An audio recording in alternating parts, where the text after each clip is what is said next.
Just throw alcohol on the lime peel and you'll thank me. I stopped spending money. Let's start today's tip by adding only the skins of 5 limes in a blender, being the main item of this tip. Next, we will also add 500 milliliters of water. Just this amount of product that we will prepare is enough for use for up to a month. We should beat until shredded completely. I'm sure you'll thank me for this tip today. Once it is at this point, we can completely remove the liquid. We must also use a sieve and a spoon to facilitate the separation of the liquid. Let's put in a container and then use the other ingredients. To finish, we will also add 150 milliliters of alcohol, being the last item for this mixture and totally indispensable for its bactericidal effect. By mixing, we will have the tip ready for use. Many people do not know more. When using lime peels, we can perform a heavy cleaning easily.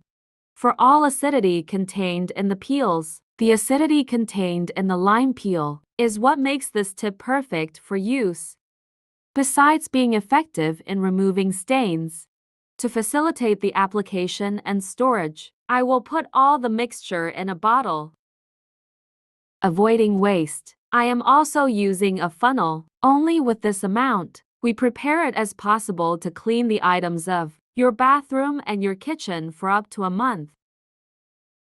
And before I forget, tell me which city you watch us from to send you a special hug. Today's hug goes to Evelyn Alvarez from Venezuela. I'm glad you are enjoying our tips. We will use only the peels. The lime liquid we can usually use to prepare a recipe or even a juice. The best place for the application of this mixture is in the toilet. Only with a small amount, we can perform the complete cleaning. Just using a brush, we can remove all stains and dirt. I use this mixture mainly for cleaning the sinks, but it is possible to do even cleaning the stove. He then tells me what the result was. When using this mixture in his house, best of all is that we used as the main ingredient the lemon peels that would be thrown in the trash. Thank you for watching this video so far. See you in the next video. Bye.